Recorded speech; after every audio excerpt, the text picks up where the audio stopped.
Good afternoon, everybody, and welcome to Sports Central. Today on the show, we have Officer Ted Sealey from the Lakeland Police Department K-9 Unit. We also have Jeanette, Wallace, and Angie Ellison from Interact Alliance and the Red Ribbon Half Marathon.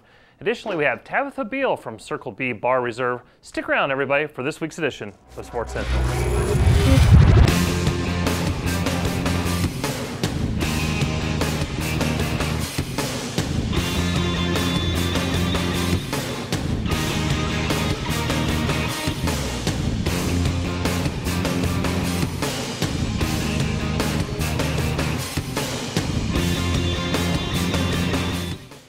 Welcome back, everybody, to Sports Central. Neil Duncan alongside John Oney, and this first segment brought to us by the Holiday Inn in Lakeland. And John, is this your first time on the show? First timer today. I'm excited. We have high standards for you. Yeah, I heard. Yeah, it's all written down. I'm sure. Okay, just don't mess it up, right? As long as I'm not adequate. That's wow. It's super. Well, I'm very excited about this first segment. I know you are too. You're a dog lover, and a great story coming out of the Lakeland Police Department. Another championship for them, and we have Officer Ted Sealey here with us, and Bruno. Officer Sealey, welcome to the show. Thank you, sir. Tell us about Bruno and what you guys have been up to here recently. Well, Bruno is a German Shepherd. He was imported through police service dogs in Oxford, Florida, and he's from Budapest, Hungary. So I got Bruno when he was approximately about 2.5 years of age, and I've had him for the last 3 years. Well, let's talk about a little bit, how does a dog from Hungary end up in Lakeland, and what is some of the training process that goes on, and then we'll go into the competitions you guys have entered into. Yes, sir. They come in, we import all our dogs from Europe due to the breeding and genetics that we get out of Europe. Bruno was selected for his hunt drive, his obedience, and his ability to do the performance that we require as a street dog, which we call as a police dog, and then going into the training for the United States Police Canine Association, which we certify under, which is entailed in obedience, agility, search work, and apprehension work. Interesting. Now, I heard you speaking a little bit to him. Most of the commands are in a foreign language, or are they in English? How's that? Everything that is spoken to Bruno is in Hungarian. Because he's from Hungary, so that's the language he understands. So when I get the dogs in, I just learn their language. It's much easier on them, and it makes for an easy transition for them to come from the European side of the house to over here in the United States. Well, he's decided he wants to he's go see made a new friend over there. He's made a new friend, yeah, absolutely. Well, we're here to talk about the National Police K-9 Championships, and it's something that you competed in with Bruno. First of all, what is the USPCA, and what does it entail? The USPCA it's the United States Police Canine Association. It's an organization that was started in the early 80s that is based on the fundamentals that the dogs have to be, obedience being the basic fundamental. Our dogs have to be obedient, they have to be agile to jump over things, they have to perform certain tactics to search for evidence, and they also do suspect searches, and then they do criminal apprehension. Bruno currently holds 2 consecutive years as the state champion in Florida, and now this was his second title as the national champion for the nationals of the USPCA. Fantastic. That's excellent. So in the nationals, you talked about a little bit about their agility and what they need to do, but tell us about a little bit of the competitions, the individual competitions that Bruno might see. The competition, the first day is obedience. We go out and we do a heeling phase, we do a walking phase, and distance control. And those are based on control of the dog. The dog is not on lead at any time. He has to be by your side, and they're based on the distance control. You have to do it by voice and by hand. And then there's a point in the halfway where you have to either stop your dog by hand or voice in either a sit down or a stand. And then we go into the agility phase where we have them jumping over 6-foot walls, a 6-foot broad jump, and everything is done off lead. You can't touch the dog. Once the trial begins and the lead is taken away, the dog has to go through all the exercises, and you have to maintain control of the dog. How many groups from across the country are competing in events like this? And because you said 2 times consecutive in the state championships? Yes, sir. He's won 2 state championships. We have to compete at a state level first. Okay. Prior to qualify for the nationals.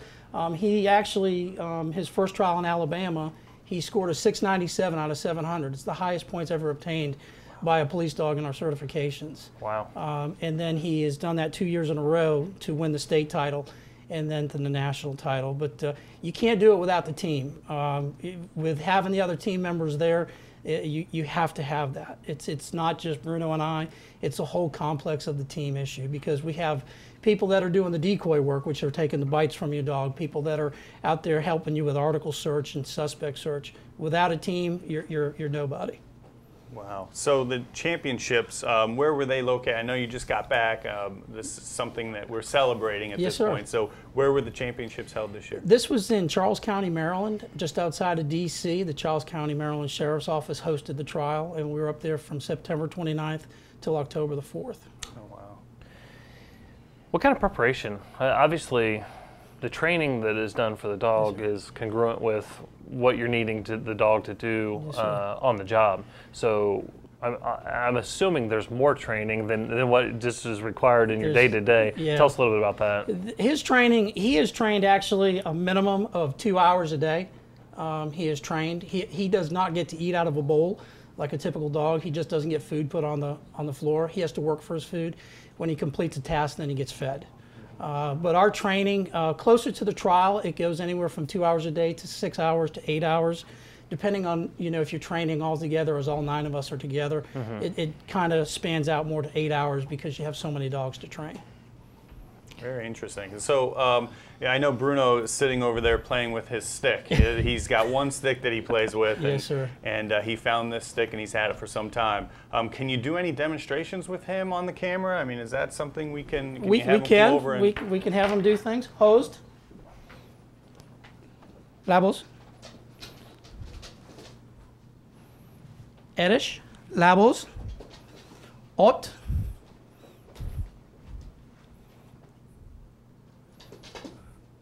Ul, Fetsik, labels, and that's what he's working for. Brunzi. He's like, I'm out. Yeah, he's ready to take a run. That's pretty cool. And there was the obedience is the distance control, where you have to speak to him by voice, but he also has to do things by hand. And everything that he's doing while he's working like that for me is for the stick. That is his reward. That is his ultimate goal, is to get that stick back in his mouth. Well, let's talk about how that translates to his day job. Yes, sir. Because obviously he's a national champion, a state champion. That's great for Lakeland and other communities, because I know when big things happen, all the departments are working together. So let's talk about how he translates that into his day job and what that means to the citizens of Lakeland. The good thing about all of this is, like we talk about the obedience and the control work that I've been hitting on, out there on the street, he has to have that obedience. Just the other day we had a possible shooting call, and I had to get him out of the car, and I had to put him down behind cover, but I had to go someplace else. And sometimes we need them to stay in a position like you're showing, or he's just sitting here. He's just laying down. And on his day-to-day basis, there may be some times where I don't want the bad guy to know where he's at or where I'm at, so I may have to speak to him. And that's why we do the distance control by hand and by voice. There's certain calls that we may go out there. We don't want the bad guy to know where we're at and give up our place and where we're doing and everything. And correct me if I'm wrong, a lot of times when you guys are going and tracking, you also usually have an officer that's covering you guys because the dog needs cover when you guys are searching out. There takes some obedience with that, as well as being around, because you're not around the same officers all the time that are covering you, right? Yes, sir. What we try to do is, because we work on a 12-hour shift and we work with the same group of guys, we try to train with different people. But like you said, sometimes the officers aren't there. With my dogs, as long as my dog sees you with me and you come out on a track or a building search, he'll search with you just as he will with me. But it takes obedience and discipline for the dog to understand that when we're tracking, because my hands are on the leash and my eyes are watching the dog. So as my cover officer, it's your responsibility to keep everything, you're the one that has the gun out and everything like that, keeping my safety and his. But with the obedience and the discipline, yes, he has to understand that you're not the bad guy. You're not the one we're looking for. Yeah. So in the event that you guys do get separated, will he take instruction, or will he obey other officers? He won't take instruction from them, and he really won't go and do the things that he will do for me. They're trained to just with the one person to go off of our commands and everything. But he's also not a dog that's just going to come back and bite somebody else. Yeah. Our agency, we do a lot of training. Our dogs are very disciplined dogs. The whole unit as a whole has very disciplined dogs. And so our dogs have to be able to go into buildings and do different things with multiple officers in there, and we train for that. I've done some ride-alongs with the Sheriff's Department with Officer Schaub and Yes, his sir. canine unit, and I know that it's a labor of love sometimes, because you guys have really got to maintain them at a high level, because there's being a personal pet owner, and then the level in which you need to maintain this, because it's an officer of the law. Correct. Tell us a little bit about the home life, if you will, of Bruno. Bruno, actually, it's nice. All my dogs, it's kind of, they're like light switches. They start to see the overhead wires, the different trees and stuff, and they get used to the home life. That you can see, it's almost like how our shoulders relax when we get into a comfortable environment. You can see it on the dog. They relax. They get home and they become a pet. Right. They become part of your family. And one of the hardest things probably to be a canine handler is to take that love that you have for that dog when he's at home and he's the pet, he's loving on the kids and the wife and the family and everything like that. And then you got to understand that he's also a tool, and he has to go to work, and sometimes you're going to have to put him in harm's way. And so the bond that you have, because I spend 365 days, 24 hours a day, 7 days a week with that dog. He's not something that just gets put in the kennel. And Right. I take them on vacations with me. I try to treat them just like a family member when they're at home. Yeah, it's so interesting. We talked before the show. You see a beautiful dog like this, and you know his capabilities. You know he's a dog that could injure you. Yes. And it's just hard for as a lay person to kind of walk up to this dog and pet him like you would Yes. your own. So I know I see you guys out all the time at community events, and you see the little kids who are, you know, hugging and tugging on these Right. dogs, but at the same time, at any moment, they need to be able to jump in and Correct. become work dogs again. Yes. So. And then they do it very well. As you can see, he's real happy over here and Yeah, everything like yeah, that, but they he's- do it well. How long would a dog like Bruno work for the force, and how long can he compete in a competition like he's recently won? We usually work him till about 8 years old. It depends, because of the stress that we put on them with all the agility and tracking and jumping over fences and going through houses like they do as in their day-to-day service for the citizens. They start to get hip problems. They start to develop medical issues. So about 8 years old is probably a good age for them to start looking at retiring. So he's got plenty of time to defend his titles. He does. He's got about another 3 years, maybe a little bit more, depending on, because he, as you can see, he's very agile and he acts like a puppy, even at 5 years old. So. Well, Officer Sealey, we appreciate you coming on. We appreciate Bruno's time coming on as well. Congratulations to you and the whole Lakeland Police Force for having great canine unit like you do, and maybe we can host one of those events here in Polk County. That'd be great. All right. Well, thank you so much for coming on, and good luck, and thank you for all the protection that you provide us and all the citizens of Polk County.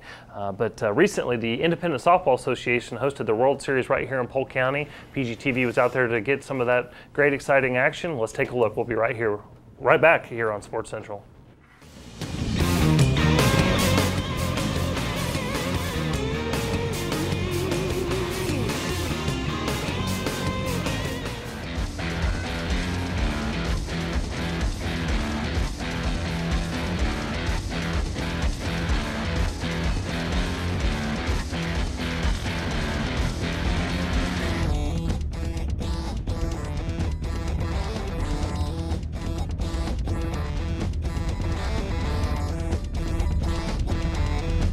We won the Minnesota ISA State Championship, which qualified us for this tournament. Half our team flew down from Minnesota and half of us drove. And the guys who drove is about a 30-hour drive down here. Flights were expensive, but it's all worth it. We love coming down and playing ball.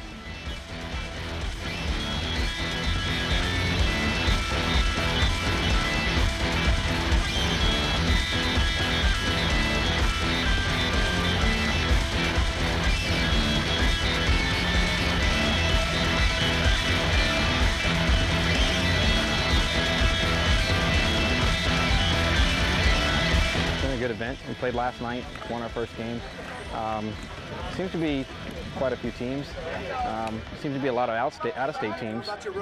We're down here in Winter Haven, Florida, playing in the Bronze ISA World. We're from North Carolina.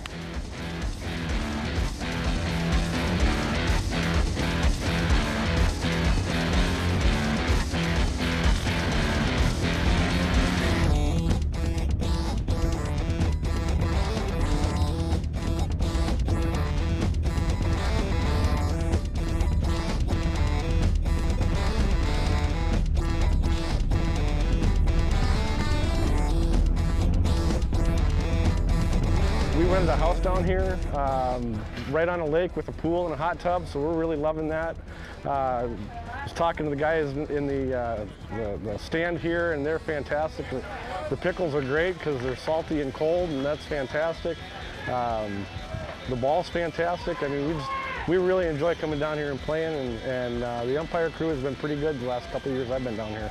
Oh, it's beautiful down here. I love coming to Florida, so it's always nice to get away, get a vacation, come down here.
Three-game guarantee. After your third game, if you lose after your third game, you're done. So for us to get to Sunday, we're going to probably have to play 8 games. It's a good event, you know, it's a lot of fun, you know, and a lot of good teams, a lot of competitiveness, so yeah, it's a lot of fun.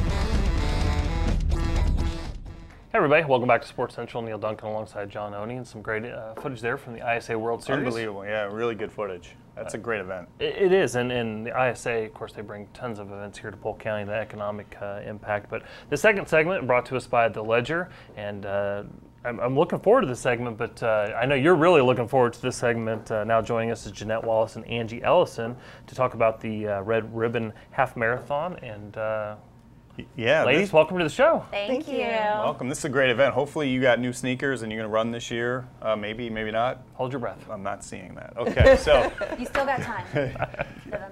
Time's all I got. Welcome, guys. Tell us a little bit about the Red Ribbon Half Marathon. This is brand new to the county, so tell us all about it. Well, it is the first half marathon for the county, and it is a fundraiser for Interact Alliance. And we're a 28-year-old agency that works to prevent substance abuse and bullying in our community. And we're really excited. I have been blown away by the support that we've had in the running community, but then the community as a whole. Well, talk to us a little bit about the campaign. We'll get to the event, but you talk about this trying to be against substance abuse and bullying, and obviously bullying is very newsworthy right now, unfortunately, in Polk County. But tell us a little bit about the programs and then what this event does for that. Okay, the Red Ribbon event is a monthly national, annual national event that tries to raise awareness about substance abuse. It's not really something any of us want to talk about or admit that's in our families or in our communities, but of course it is.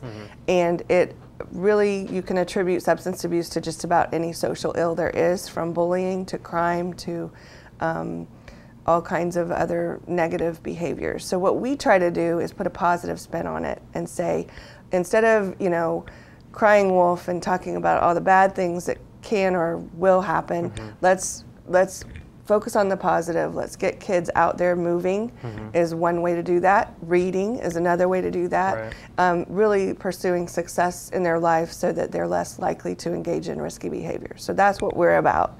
So we've had a little 1 mile fun run for 21 years. Right. And we have about 1,500 kids come out and run every year, and it's a fabulous event.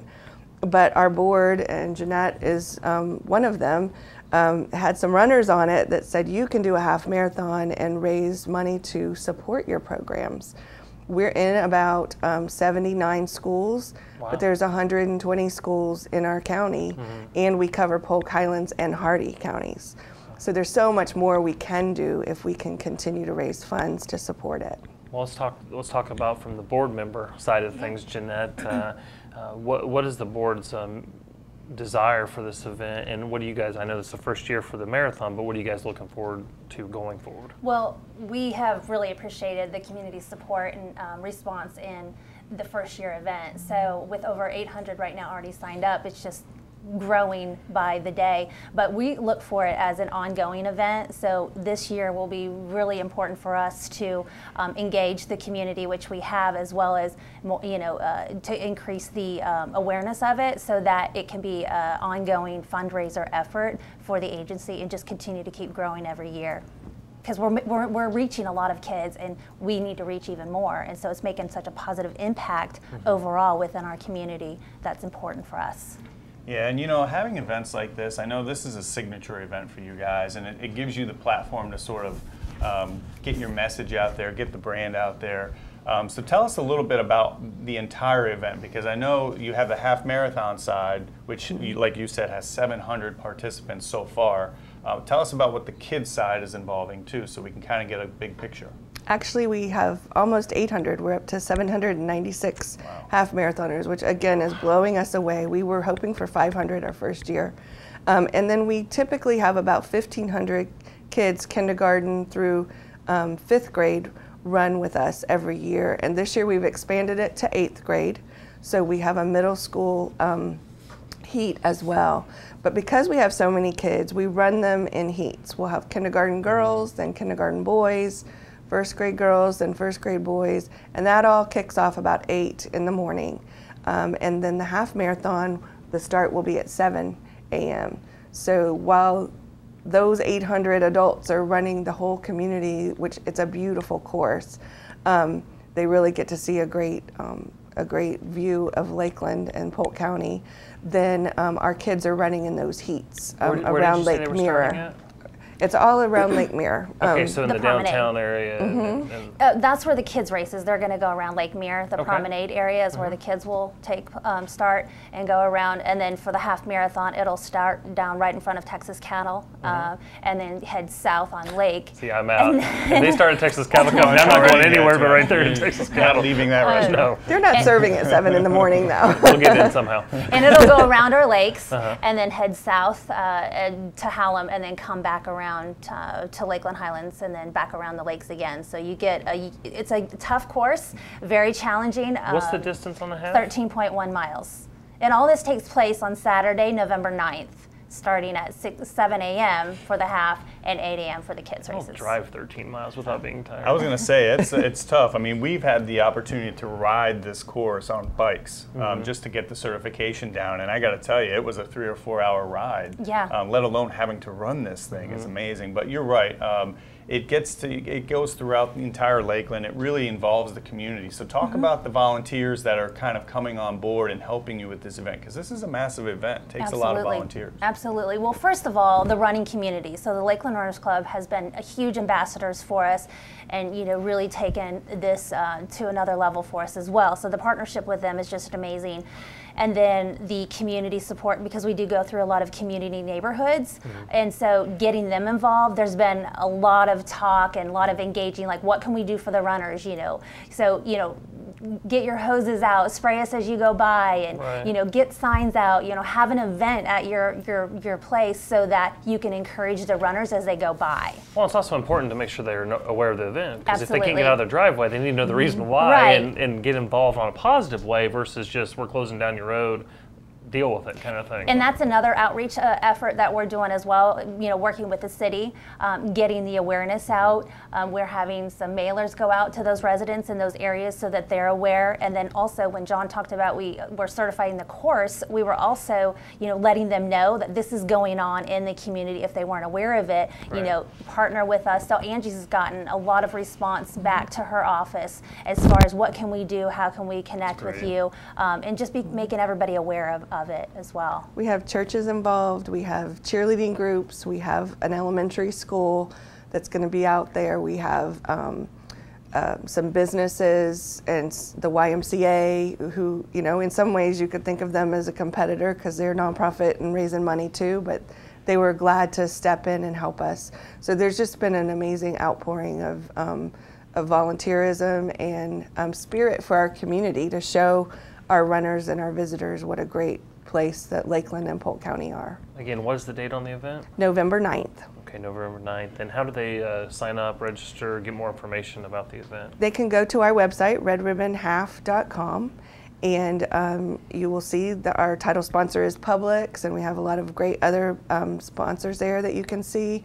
You'll also see that your packet pickup, if you choose, is at Legoland the night before, and we're having a great wellness celebration that evening from 6:30 to 9:30, and it's only $5 per person to get in, so it's a great deal and a great celebration to kick off our event. So if you sign up to be a part of the event, what I'm hearing, maybe correct me if I'm wrong, for $5 additional, you get in Legoland, Florida. Yes, you do. That's a fantastic deal. Yes, maybe I will sign up. And, there you go. and we'll keep it a little secret. But even if you're not running and you'd like to get some Legoland tickets from us, let us know and we'll make that happen. Are we limited to amount of people there, Angie? Yeah, we can only sell 5,000 tickets, so make sure that you get them quick. And you talk about another great partner, community partner, Legoland Florida, since they've come in and opened up over there at the former Cypress Gardens. They've been terrific to work with. They have. We really went to go visit them to talk about just being a sponsor, you know, maybe giving us some donations. And they said, how about if you have your party here? So we were really thrilled that they were ready to open their doors, you know, after hours just for our event.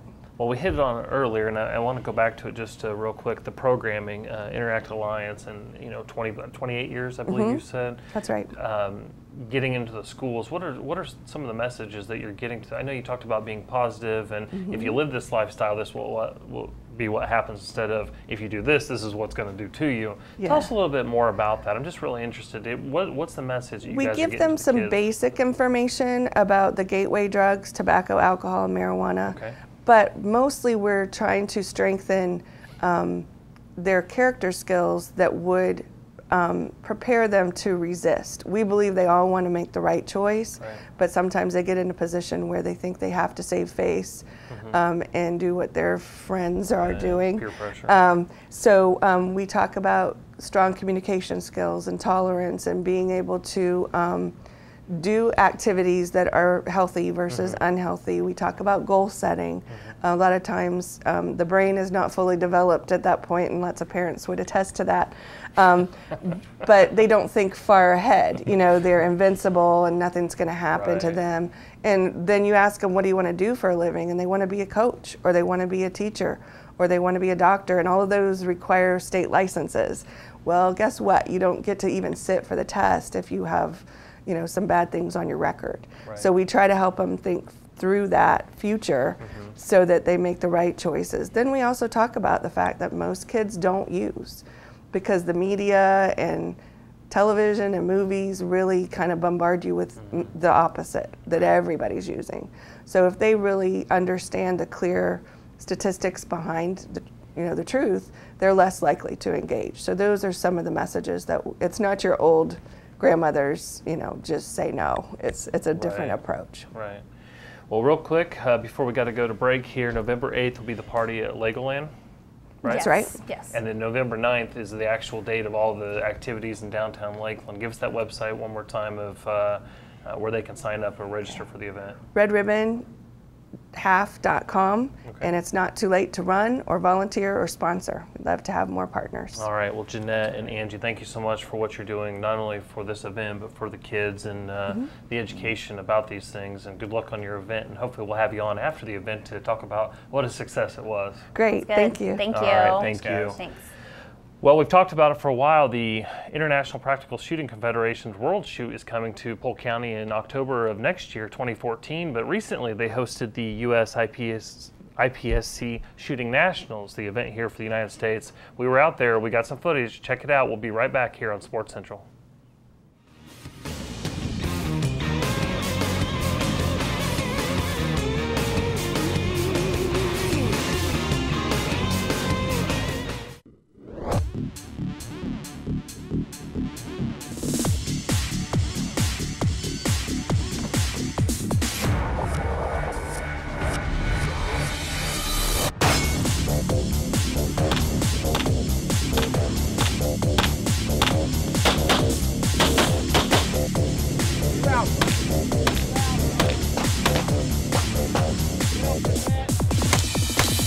We're running the IPSC, the International Practical Shooting Confederation, U.S. Nationals at the Universal Shooting Academy this week. It's a 24-stage match. There's roughly about 300 rounds required. Some will vary from as few as 6 or 7 rounds required up to a maximum of 32 rounds required. Stage 1 here requires 24 rounds to complete. There's 11 paper targets that require 2 rounds fired and 2 steel targets that must be knocked down to score.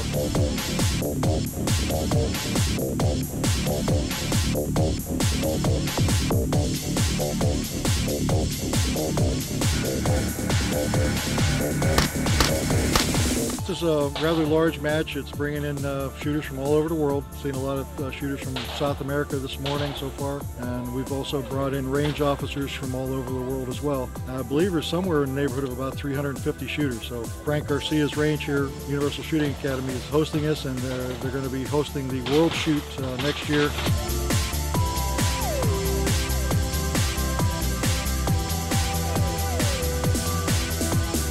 I'm the Chief Range Officer on this stage. We see that we officiate it, my 2 RO guys and myself, to make sure that each competitor has a fair and equal opportunity to shoot the stage to the best of their ability in a safe manner. Our primary role is safety, to make sure that the competitors follow the safety rules and don't break any of the rules. And then after they're completed their attempt at the course of fire, we go score their targets for them, making sure they get everything that they earned. We record the time and put all that on a score sheet, and then the competitor goes over it with us and signs it, and he's had his opportunity, or she has had her opportunity to shoot the course of fire best of their ability.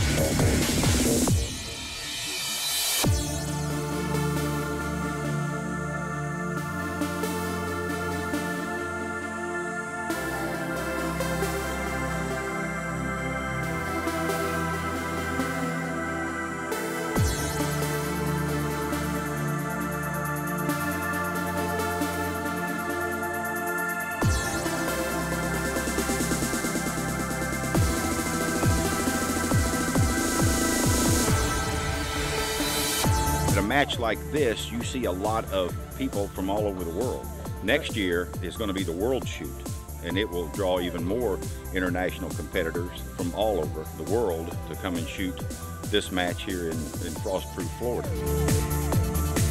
I can't say enough about Frank Garcia and what he's done with this range and bringing in the international competitors and stuff, international matches. Him and Shannon and Manny, they're all world-class competitors, but yet they want to put a match on like this so everybody can come and enjoy sunny Florida.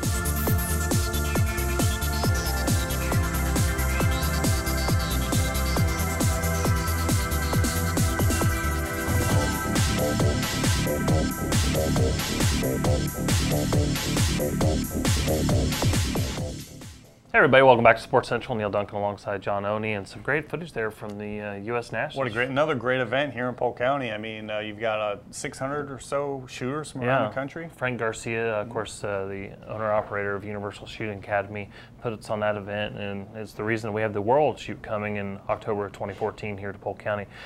This next segment brought to us by the Best Western in Auburndale, great partners of tourism and sports marketing. And speaking of a great partner of tourism and sports marketing, Tabitha Biehl is here from the Circle B Bar Reserve. And want to hear what's new and exciting out there at Circle B Bar Reserve and the Discovery Center. Well, thank you guys very much for having us on today. Yeah, we've sort of changed up, and this year we're doing community days. So we've done monthly nature themes. For the monthly theme for this month is Come See Polk's Wild Side. So we have things that can come out and really get close to nature. Saturday, for instance, from noon to 3 is one of our community days. You can come out and see a live Florida panther, get up close, have your photo taken with it. Come out and see a live bald eagle, birds of prey from Audubon Center coming down to do presentations on live animals and those kind of things. So. Fantastic. I'm a huge fan of the property down there. I try to go as much as I can, and you can see wildlife all the time. And one thing that I've failed to see, but I know it's huge now, are the owls. There's owls everywhere, and every time I'm there, they're not around. So tell us a little about how do we get. What does that say about you? Thank you. How can we see these things? And more, do I have to get there early? Do I have to get there late? Tell us a little bit about that. A lot of luck, first of all. Well, then I'm out. Okay. What's that say about you? But there are, owls are predominantly nocturnal, and so early mornings, right when the gate opens, is a great time to come and see them, or in the evenings just before our gate shuts, because we're closed during when the sun is down. But we have the opportunity on Friday night for a night hike, so you can come out to one of our night hikes. And you can always check the calendar. We'll have more night hikes as the months go on and stuff. But that's a great way to come out, hear the owls, see the owls, and also you get to shine the lights on the alligator eyes and see how many alligators really are out there in Lake Hancock. That's a good event for Neil to maybe go and walk around at nighttime with the flashlight and the alligators. Yeah. What do you say? We'll invite you guys out. You'll come with us. I'd love to be out there. Push them in. But well, tell us about the wildlife. I know you're having some special days and bringing in some special things, but what are some of the things that you can see while you're out there? The wildlife, as you mentioned, you can see very closely. And we're just starting our fall migration, so we have a lot of small warbler-sized birds that are migrating through this time of year. Year-round, you can always come out and see the alligators. We're known to be able to see the alligators up close. There's lots of other wildlife, such as the wading birds, great blue herons, gray egrets, cattle egrets, tricolored herons. We have over 200 bird species that you can come and see at Circle B. But then there's butterflies, there's insects, it's just everything's out there. The draw to Circle B is the ability to see it so close. Our trails take you right through the middle of the habitats. And the wildlife has gotten very used to people, so that is an advantage for visitors the first time. But it's also another reason we're trying to do the community days, to educate people how to not interact and not give in to those temptations of being able to get so close to some of these really amazing animals. For example, don't come there and think you're going to feed the alligators, because that's a big no-no. That is a big no-no. That's illegal, throw you in jail, have a little fine, the whole bit. So no feeding of the wildlife while you're out there. John. But in December, when we do have the alligators and stuff, you can come out and see the alligators up close, and the gentleman that's coming from Crocodilopolis to do that community day is excellent in telling all the really neat features of alligators. Like they have a third eyelid so they can see underwater, close the one eyelid, still see underwater, and all the really neat factors of wildlife. And so that's one of our goals, is to allow people to come out, get amazed by all this wildlife that's out there, but then also have opportunities to educate about conservation and how cool the species is. Yeah, I think the education component is probably the most important. I mean, you get, especially with the kids, you get the kids in there and involved and learning these things at an early age. I'm sure that's going to be helpful down the road to progress, through their life. So, any other youth programs that you have out there at the center? Another program that we have with a partnership with Friends of the Park, Park Partners, Magnify Credit Union, is the Dirt Day programs that we have. And those are held quarterly. I think the next one's coming up in January, but you can go onto the website and check those out. And those are opportunities for kids to come play in the dirt, get their hands dirty, learn a little bit about the plant process and how to propagate a new plant. The great thing about that program is the kids actually put a plant in the ground for us at Circle B, so they can come back and see it from years to see what they contributed to the place. But they also get to take a plant home to observe it at their own house too. That's very cool. And the website you referenced was polknature.com? Polknature.com, yes. There's an event calendar, and it also has maps, trail maps for all of our environmental places in Polk County. Now these events that you're talking about, there's people there, there's guides, there's tours, those kind of things. But you can also tell us if somebody just wants to come out on a regular day, what's that experience like? Yeah, we have a nature center at Circle B Bar Reserve. So that nature center is open to the public, and it's free from Tuesday through Saturday from 9 to 4, and then also on Sunday from noon to 4. So that's definitely one thing everyone should stop in and see. The nature center. It has really neat hands-on exhibits and stuff. But in addition to that, the trails are open 365 days a year during daylight hours, and you can come out and hike the trails. We have up to 6 miles of nature trails, and they got a nice little trail map and educational signage along the way. So that's a great way for people to get out and see it too. Can you get out there and jog the trails and ride the trails as well, or is it just walking and hiking? It's open to hiking, but it's also for jogging and bicycles. Okay. So, but we ask everybody to use caution when passing each other on the trails. Some of the trails are very narrow. It's a nature site.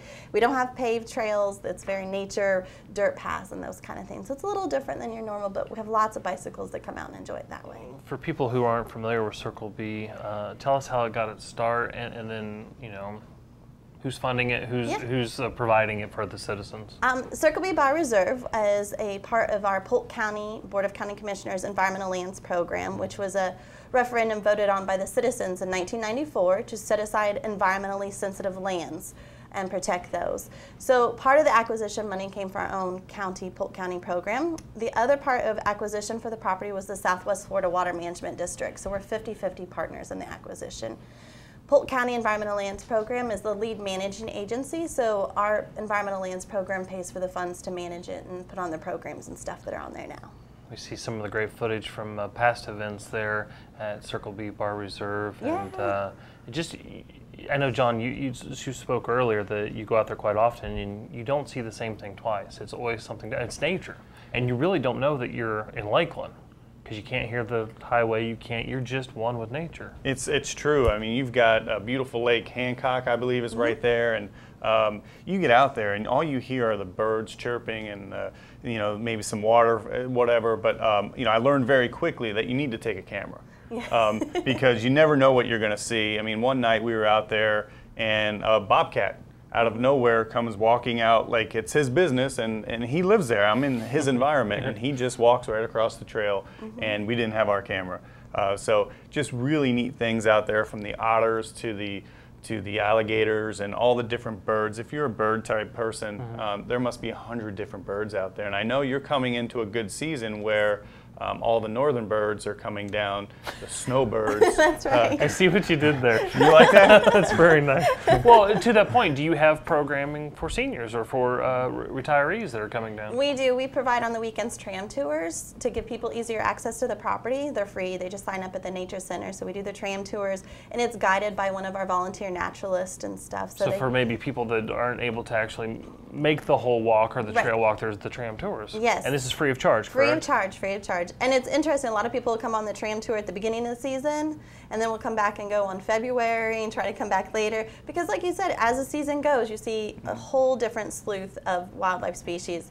And we've had over 10,000 white pelicans at one time in the marsh before. It was like, you say snow, it looked like it literally had snowed in the marsh. So we have some really amazing visual things that happen in that landscape out there. So really stuff for every age, because I know you do the school groups out there, you have these special events for the school-age children, but also all the way up through retirees that can come out there.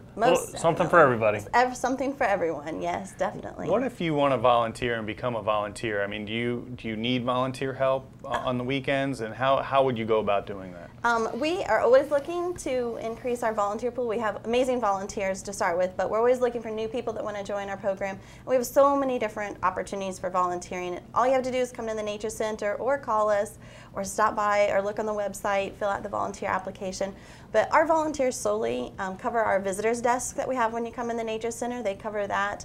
Our volunteers lead the tram tours for the general public. They lead other nature hikes. We have volunteers that lead bird hikes for people that need assistance in identification of bird species.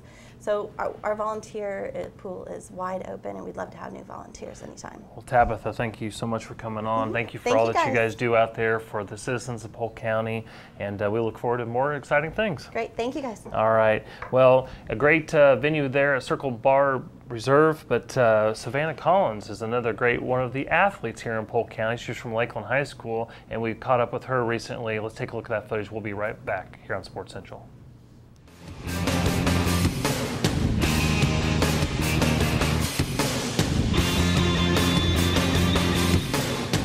I've always played sports. My dad's a basketball coach, and mostly I just played softball and basketball. And then I never played volleyball until I got to Lakeland. My freshman year was the first time I'd ever played. I went to a camp over the summer because I knew, you know, going to Lakeland they had a really good program, so I wanted to get involved. And I was on JV my freshman year, and then at the end of my freshman year, I remember one of my favorite moments was when I got moved up to varsity at the end of my freshman year, and I got to play with the team who went to the Final Four. So that was really special. It got me hooked on it and thirsty to win one again. So I've continued it until my senior year. Well, I come from a sports family with my dad being a basketball coach and everything. And quitting your sport is never an option in our family at all. It never has been. And I guess, you know, once I really made a commitment to it, it was kind of just an internal thing, you know, because I've invested my time in this. I've invested this with my teammates. You know, I can't let them down. It's for me because I enjoy it so much and it's so much fun, but it's also for them because I've made a commitment to my team. Like, I'm going to be here every day and I'm going to show up and work hard for you guys. Will Myers for the Rays, because, you know, he just got moved up, and even though he has that like huge swing and everything, he like says, you know, I strike out so many times over and over and over, but then he hits like a home run right when everyone needs it. So I kind of like take him from him, like watching him play for the Rays, because I'm a huge Rays fan and everything. Like, you know, no matter how many times you're going to constantly fail, but it's when you have that success that really matters. So he's kind of been my favorite lately. I'm in journalism, so that's what I love. I love broadcasting and writing and photography. It's what I want to do. Well, I actually just went on a tour of University of Florida yesterday to the journalism program, and you know, I want to go there and major in telecommunications, and like my dream is to be on the sidelines for ESPN reporting at football games. That's what I really want to do. I'd have to say I just earned the editor-in-chief position of our school newspaper and our magazine, and that's been like a really big thing for me this year because I've never done that side of journalism before. And probably one of the biggest things journalism-wise for me has been reporting every Friday night on the Jumbotron, and now this year live to the webcast. That's something that's, you know, it's really special to me, and it's something that, it's what I want to do with my life. So that's something that I really take a lot of pride in and work hard for. I listen to a lot of reggae music actually, because, you know, like with volleyball and school and everything like that, kind of need something to just chill me out sometimes. Modest Yahoo, Trevor Hall, Bob Marley, that's what I listen to actually. Outside of journalism, I'm involved in the Kids, it's a service club, student council, I'm on the board for the senior class, lots of service projects. It means a lot to me to just do community service and give back to other people. I would think she would say that I'm too nice. That's usually what she tells me. She always says you're too nice, but I don't know if I agree with that, because either that or she says, you know, you just care too much. But that's kind of because, you know, I put so much into everything I do and everything really matters to me, so I think that's what it would be. Driven. That would be because, you know, once I decide on something, I don't take no for an answer. You know, I'm gonna go get it. I don't take no for an answer. If I want something, then I'm gonna make it happen. If I have a good game and I wear my hair a certain way, I'll do it again. Sometimes I put a Lucky Charm in my shoe. I'll listen to the same music on the way to away games. I always kind of do the same thing with my feet and my hands before I serve. And when I play softball, I always do the certain thing with my glove every game. I'm very superstitious. I don't know if it works, but it makes me feel better.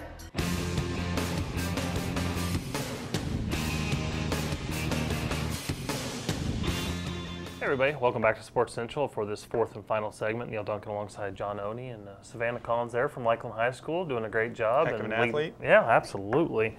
Leading the Dreadnoughts volleyball team. But what a great show so far. Of course, this segment brought to us by Harry's Old Place. But we've had Officer Sealey from the Lakeland Police Department with Bruno, national champion, two-time national champion. Unbelievable. Unbelievable. And just had Tabitha Biehl on talking about Circle B Bar Reserve. And then Jeanette and Angie from the Red Ribbon Half Marathon. That's November 9th, right? It is November 9th. Interesting note about that. Along with the packet pickup at Legoland. Right. That Friday night event on the 8th. Friday night, you can also pick up your packet from Wednesday through Friday. At Fitnich in Lakeside Village. Lakeside Village, so Fitnich. Another place for them to pick up. And you talk about all the running events, and you know they alluded to the maybe a little bit of surprise in this first year event, how many people are participating. But the Lakeland Runners Club and a lot of running clubs here in Polk County really doing a great job of getting people out, getting them active. The number of running events in Polk County has really exploded here. It really has, and that's a testament to the Runners Club. I think you've got a community that's fitted perfect for this kind of event and other running events. I mean, you've got Lake Hollingsworth, you've got Lake Mirror, you've got all the lakes that you can run around. So it's just great to see the community come out and support these events. Well, as we get into the local update, an event coming up here, I know that you've been working with the Tough Mudder, which will be November 2nd and November 3rd. Tell us about what the Tough Mudder is. Kind of a different twist on running, but tell us about it. Yeah, it's a mud run. It's an endurance mud run. It's 10 to 12 miles. It's coming up November 2nd and 3rd. It's a Saturday and Sunday down at Westgate River Ranch, so our local dude ranch here in Polk County. It's an obstacle course that features all kinds of obstacles from mud, walls. There's even one where you get electrocuted, Neil, so I know that would be a perfect one for you. But it'll attract, what just happened? It'll attract about 20,000 participants in 2 days to Polk County. So we've worked really hard getting this event here. This is an event nationwide. You're looking at upwards of 700,000 people that are doing this nationwide. Yeah. This huge, is not just a one-time deal. This is a phenomenon. It's a huge brand, and it gives us an opportunity to kind of showcase Polk County to all these participants. Well, and the $5 million that they've raised nationally for the Wounded Warrior Project, and great charity there. But just a fantastic event, November 2nd and 3rd, and at River Ranch.